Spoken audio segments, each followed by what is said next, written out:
Good morning students, welcome to RDS group of school. This is your Hindi video. This video is for class 7th. ये video आपकी book बाल महाभारत कथा के 18th chapter का है। 18th chapter देखिए क्या है, भीम और हनुमान। सुहावना मौसम था। द्रौपदी आश्रम के बाहर खड़ी थी। इतने में एक सुंदर फूल हवा में उड़ता हुआ उसके पास आ गिरा। द्रौपदी ने उसे उठा लिया और भीमसेन के पास जाकर बोली, क्या तुम जाकर ऐसे ही कुछ और फूल ला सकोगे? यह कहती हुई द्रौपदी हाथ में फूल लिए युधिष्ठिर के पास दौड़ी गई। यानी जो फूल उसके पास आया था उसने अपनी इच्छा भीम को बताई कि मेरे लिए ऐसे फूल और ला दो। द्रौपदी की इच्छा पूरी करने के लिए भीमसेन उस फूल की तलाश में निकल पड़ा। चलते चलते वह पहाड़ की घाटी में जा पहुंचा, जहां केले के पेड़ों का एक विशाल बगीचा लगा हुआ था। बगीचे के बीच एक बड़ा भारी बंदर रास्ता रोके लेटा हुआ था। बंदर ने भीम की तरफ देखकर कहा, मैं कुछ अस्वस्थ हूँ इसलिए लेटा हुआ हूँ। जरा आँख लगी थी तो तुमने आकर नींद खराब कर दी। तुमने मुझे क्यों जगाया? अब वो फूल की तलाश में गए थे भीम, तो रास्ते में एक बंदर मिला। तो उसने वो रास्ता ऐसे रोका हुआ था, ऐसे लेटा हुआ था। तो उसने भीम की तरफ देखकर कहा, बंदर ने, मैं कुछ अस्वस्थ हूँ, तुमने मुझे क्यों उठाया? एक बंदर के इस प्रकार मनुष्य जैसा उपदेश देने पर भीमसेन को बड़ा क्रोध आया और बोला, जानते हो मैं कौन हूँ? मैं कुरु वंश का वीर कुंती का बेटा हूँ। मुझे रोको मत, मेरे रास्ते से हट जाओ और मुझे आगे जाने दो। बंदर बोला, देखो भाई, मैं बूढ़ा हूँ, कठिनाई से उठ बैठ सकता हूँ। ठीक है, यदि तुम्हें आगे बढ़ना ही है तो मुझे लांग कर चले जाओ। अब जब उन्होंने क्वेश्चन किया तो भीम ने कहा कि तुम जानते नहीं हो कौन मैं? तो बंदर ने कहा कि भाई मैं बूढ़ा हूँ, बहुत मुश्किल से उठ बैठ सकता हूँ, यदि तुम्हें आगे बढ़ना है तो मुझे लांग कर चले जाओ। भीमसेन ने कहा, किसी जानवर को लांगना अनुचित कहा गया है, इसलिए इसी से मैं रुक गया, नहीं तो मैं कभी का तुम्हें एक ही छलांग में लांग कर चला गया होता। बंदर ने कहा, भाई मुझे ज़रा बताना कि वह हनुमान कौन है जो समुद्र को लांग गया था?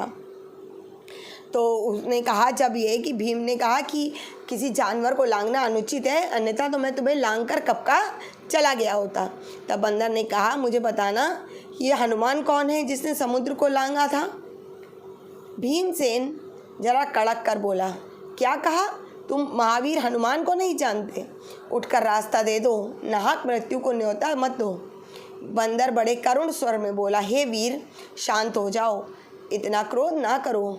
यदि मुझे लांगना तुम्हें अनुचित लगता हो तो मेरी इस पूंछ को हटाकर एक और कर दो और चले जाओ। तो उसने, जब भीम ने कहा कि जब थोड़ा सा वैसा हुआ, उन्होंने कहा कि तुम महावीर हनुमान को नहीं जानते, मुझे रास्ता दे दो, बेकार ही मृत्यु को न्योता दे रहे हो, बुलावा दे रहे हो। बंदर ने बड़े करुण स्वर में कहा कि अच्छा, क्रोध ना करो, तुम्हें अगर मुझे लांगना गलत लग रहा है तुम मेरी पूंछ हटाकर और निकल जाओ। भीमसेन ने बंदर की पूंछ एक हाथ से पकड़ ली, लेकिन आश्चर्य, भीम ने पूंछ पकड़ तो ली पर वह उससे जरा भी नहीं हिली। उठने की तो कौन कहे। उसे बड़ा ताज्जुब होने लगा कि यह बात क्या है, बड़ा आश्चर्य हुआ।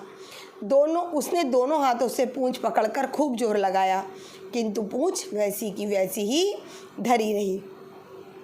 भीम बड़ा लज्जित हुआ, उसका गर्व चूर हो गया, क्योंकि उसे बहुत था कि मैं बहुत शक्तिशाली हूँ और वो कह रहा था कि हट जाओ, तो उससे उसका गर्व चूर चूर हो गया। उसे बड़ा विस्मय होने लगा कि मुझसे अधिक ताकतवर ये कौन है। भीम के मन में बलिष्ठों के प्रति बड़ी श्रद्धा थी। वह नम्र हो गया, बोला, मुझे क्षमा करो, आप कौन हैं? हनुमान ने कहा, हे पांडुवीर, हनुमान मैं ही हूँ। अब भीम बहुत ताकतवर थे, तो उनकी जो श्रद्धा थी, जो ताकतवर लोगों के प्रति उनकी श्रद्धा कुछ ज़्यादा थी, तो उन्होंने तुरंत नम्र हुए और बोला कि आप कौन हैं? तब हनुमान ने कहा कि मैं ही हनुमान हूँ। वानर श्रेष्ठ, मुझसे बढ़कर भाग्यवान और कौन होगा जो मुझे आपके दर्शन प्राप्त हुए, कहकर भीमसेन ने हनुमान को दंडवत प्रणाम किया।